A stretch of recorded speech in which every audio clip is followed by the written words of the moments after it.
जय गुरु जी संगत जी। गुरु जी के दिव्य आभा के अगले सत्संग का शीर्षक है 18 वर्ष की वेदना 18 दिन में समाप्त। मेरी पत्नी 18 वर्ष से रोगग्रस्त थी।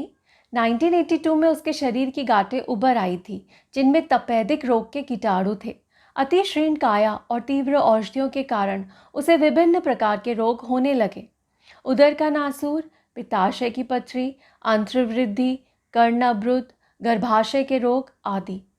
हमने हर प्रकार की चिकित्सा कर ली, एलोपैथी, होम्योपैथी, आयुर्वेदिक, यूनानी, यहाँ तक कि रेकी भी, परंतु सब प्रयास विफल रहे।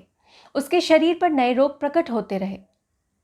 1987 और 1999 की अवधि में उसकी 5 बड़ी शल्य क्रियाएं हुई। उसकी भूख समाप्त हो चुकी थी और वह कभी पूरा भोजन नहीं कर पाती थी। उसकी श्रवण शक्ति आधी रह गई थी। ऊपर से ज्योतिषियों की भविष्यवाणी के अनुसार उनका जीवन इतना ही था। परिवार में सब निराश थे।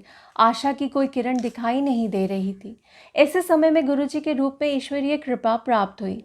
उनके बारे में हमें एक पारिवारिक मित्र ने बताया और 20 फरवरी 2000 को उनके प्रथम दर्शन हुए। संगत के उस पहले दिन ही शांति प्राप्त हुई और हम आश्वस्त हुए।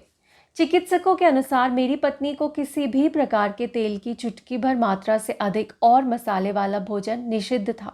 उसे 8 बजे से पूर्व भोजन करना होता था। संगत में गुरुजी ने 9 बजे उसे मुट्ठी भर शुद्ध घी से बना हुआ कड़ा प्रसाद दिया और 1 घंटे के उपरांत हमने लंगर किया जिसमें मसालेदार भोजन था। घर लौटने पर हम सोच रहे थे कि होने वाली यातना को वह कैसे सह पाएंगी। घर पर 7 बजे भोजन करने पर भी वह व्याकुल रहती थी और आधी रात तक उसे नींद नहीं आती थी। परंतु उस दिन 20 फरवरी को घर पहुंचकर वह मानो घोड़े बेचकर सो गई। उस दिन से वह बिना किसी परेशानी के सामान्य भोजन करती आ रही हैं। मार्च के प्रथम सप्ताह में महाशिवरात्रि को हम पहली बार बड़े मंदिर गए। गुरुजी का आशीर्वाद, उनका प्रसाद और लंगर करते ही उसके सब रोग विलीन हो गए।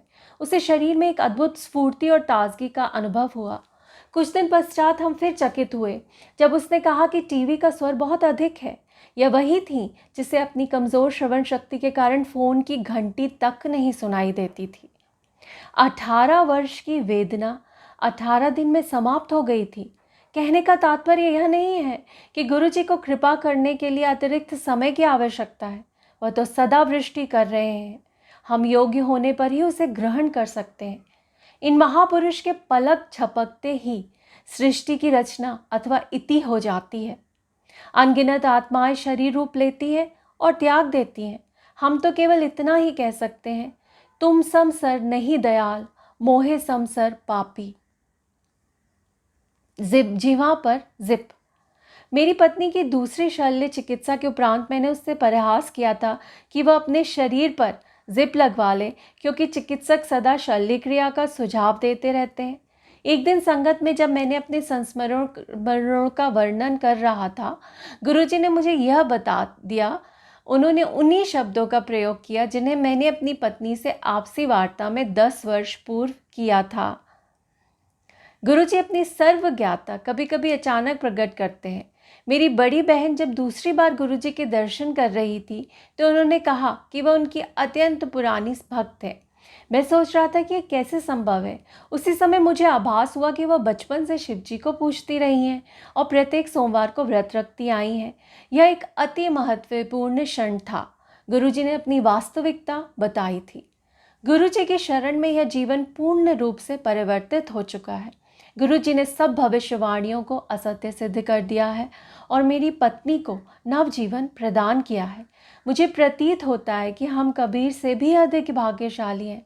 वह तो गुरु और गोविंद दोनों में से एक के चरण स्पर्श करने की दुविधा में थे। हमारे लिए तो गुरु ही गोविंद है। यह संगत स्वयं प्रभु के चरणों में बैठकर अत्यंत गौरवान्वित है। यह हमारा सौभाग्य है कि वह हमें अपने दर्शन, कृपा, स्नेह, निर्देशन और लंगर करने का अवसर प्रदान कर रहे हैं। विनती है कि सबको उनके क्लेशों और कष्टों से मुक्ति मिले। आइए हम सब मिलकर प्रार्थना करें। मेहरा वाले साइया राखी चरना दे कोल, राखी चरना दे कोल, सानू चरना दे कोल। ये था सत्संग संगत जी गोपाल सेठी जी का, जो कि दिल्ली से है। जय गुरु जी संगत जी। अनंतम शुक्राना गुरुजी।